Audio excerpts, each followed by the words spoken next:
14h-16h, Brigitte Lahaie, Sud Radio. En compagnie de Jean-Charles Bouchou, psychanalyste, psychothérapeute, on évoque les violences invisibles et on vous invite à justement les rendre visibles, ces violences. Bonjour Sophie.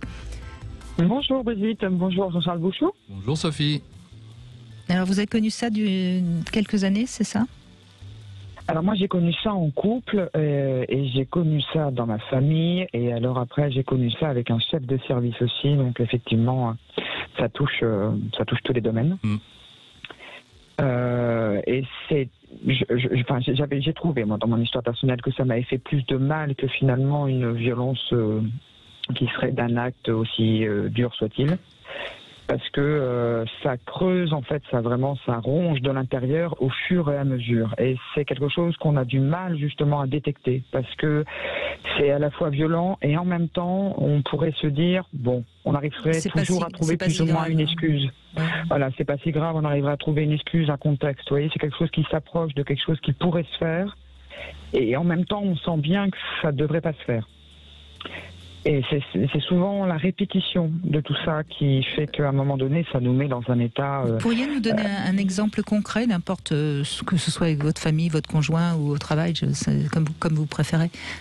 C'est pour ceux qui écoutent surtout, qui comprennent bien. Tout à fait. Par exemple, moi, ça m'est arrivé de vivre avec un conjoint qui avait décidé du jour au lendemain de ne plus me dire bonjour, de ne plus me demander comment j'allais, si j'avais bien dormi par exemple, ni de plus me dire bonne nuit. Ça paraît anodin parce que sur tout le reste de la journée, il va me parler. À chaque fois pour me demander quelque chose, est-ce que j'ai sorti les poubelles, à quelle heure je travaille, quand est-ce que je débauche, vous voyez, sur le reste pratique, il me parlait.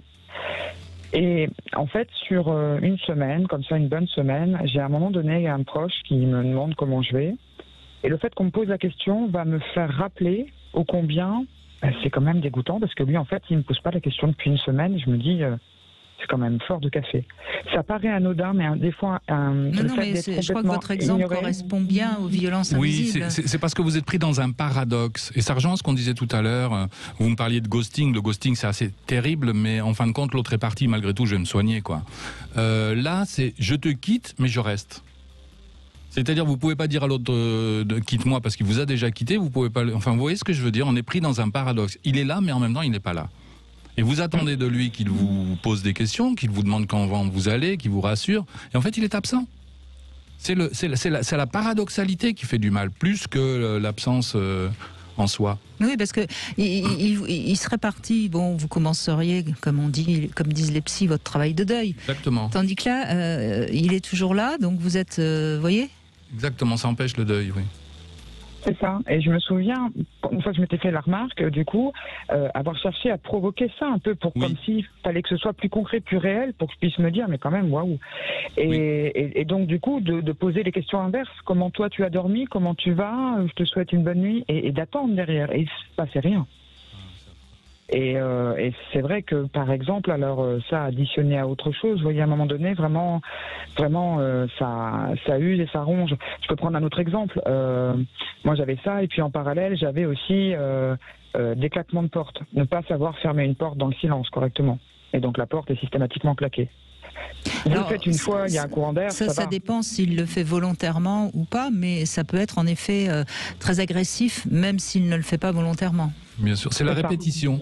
La répétition peut même faire symptôme chez un enfant. C'est-à-dire qu'un enfant qui, à chaque fois qu'il passerait à table, par exemple, sur une porte qui claque, ça arrive, au bout d'un moment, il commence à sursauter. Et ça peut complètement bloquer sa possibilité de... Alors, ce qui est important à dire, peut-être, pour ceux qui nous écoutent, si vous êtes avec un partenaire ou une partenaire qui fait, par exemple, quelque chose qui vous agresse, au sens d'une porte qui claque, alors, il faut lui signaler. Excuse-moi, mais quand tu claques, si tu peux faire... Et puis... Sans doute, si le partenaire n'est pas pervers, il va l'entendre, il va faire attention. S'il continue, là, ça pose problème. Oui, ça rejoint ce que nous disions tout à l'heure. Nous pouvons, nous, amener des violences sans s'en rendre compte, mais on est prêt à se remettre en question et à changer. Ça, c'est magnifique. Mais vous avez des personnes qui, soit consciemment, soit inconsciemment, amènent ces violences pour vous rendre mal à l'aise, tout simplement pour exporter leur propre mal-être. C'est-à-dire, quand ils remarquent que vous allez mal, eux, ils commencent à aller mieux. Il y a une violence invisible dont j'ai envie de parler. Excusez-moi Sophie, je vous coupe un peu dans votre témoignage, mais je crois qu'elle est importante. Pour les femmes, quand l'homme, après l'amour, va directement prendre sa douche, c'est souvent une violence invisible pour les femmes. Et souvent, elles n'osent pas le dire, et les hommes ne s'en rendent pas compte. Et je crois que c'est important, par exemple, de signaler ce genre de violence invisible. En parler, le mettre en mots. Moi, je vous rejoins complètement là-dessus, et je pense à notamment une qui est aussi extrêmement présente et qui paraît pareil là aussi anodine, qui est exactement le même exemple. Donc voilà, l'acte sexuel d'amour vient de se terminer. Oui. Et puis monsieur plonge dans son téléphone sur les réseaux sociaux. C'est affreux, ça. Et vous avez raison, c'est exactement la même chose.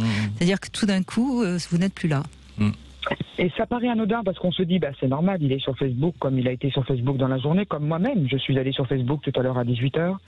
Mais c'est pas si anodin que ça. Non, parce que ça va être répété et il y a vraiment à un moment donné, voilà, mais ça c'est bon, j'ai eu ce que je voulais de toi et à un moment donné tu n'existes plus, je passe à autre chose. Oui, vous avez raison. Je ne le traite pas dans mon livre, mais je le regrette. Vous pouvez rajouter un post-scriptum. Je vais voir si je peux pas rajouter. Mais effectivement, les téléphones portables, c'est une violence invisible faite à l'autre, notamment au restaurant par exemple. Vous allez au restaurant, puis l'autre sort son téléphone et commence à regarder ses mails. Je veux dire, il y a un moment, c'est bien d'éteindre ce truc, quoi. Enfin, quand c'est parfaitement utile pour le travail. Moi, je suis très content d'avoir un téléphone portable. C'est du tiers qu'on introduit. Oui, c'est ça. Oui, mais là, en l'occurrence, dans vos exemples, il est introduit dans le lit matrimonial. C'est bizarre. Quand même. Ouais. J'avais un autre Sans compter ceux qui laissent le téléphone sonner. Il y en a qui n'ont même pas la délicatesse de le mettre sur vibreur. Oui, allez-y, Sophie. J'avais un autre exemple aussi qui paraît pareil aussi, assez insidieux, qui est ce que j'appelle les mentes floues. C'est-à-dire la capacité de ne jamais pouvoir donner une information claire, ou ni de répondre à une question clairement aussi. Oui. Ça c'est pareil à l'usure, c'est voilà quand c'est répété, et surtout quand c'est une question auquel on tient vraiment.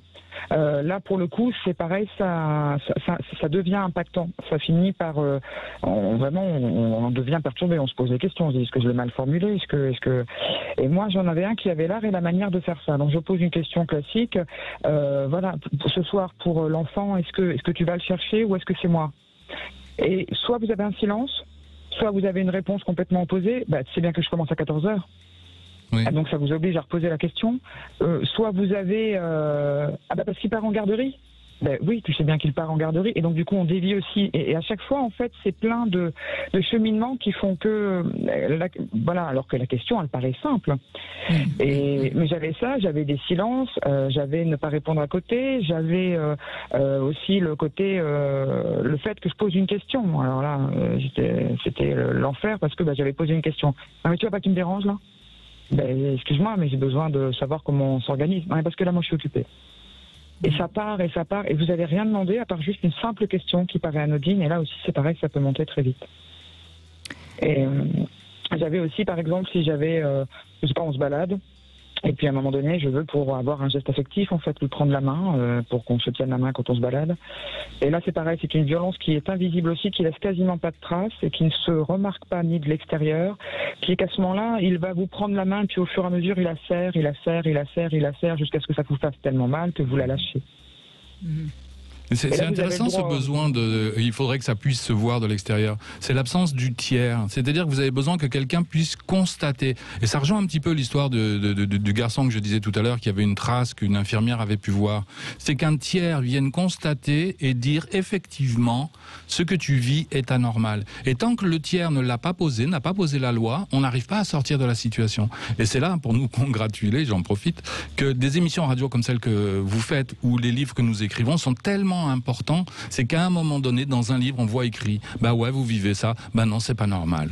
Ça peut sembler basique, mais on l'entend bien là dans le témoignage de Sophie, à quel point c'est important. Merci Sophie, parce que votre témoignage a vraiment permis de bien situer ce qu'on parle, de quoi on parle quand on parle des violences invisibles, et vos exemples sont vraiment parlants. Donc la solution, elle est soit nommer un tiers, c'est-à-dire on va voir un thérapeute, on va voir, ou alors un avocat, si on veut aller en justice, soit soit écrire sur le papier. Le papier fait tiers, si je fais pas la promotion non plus des thérapeutes à tout crin. Écrire ce qu'on est en train de vivre, à un moment donné, on relit, on dit mais comment est-ce que j'ai pu accepter ça? Vous voyez, c'est le papier qui vient faire tiers. Et en fait, il faut une preuve concrète.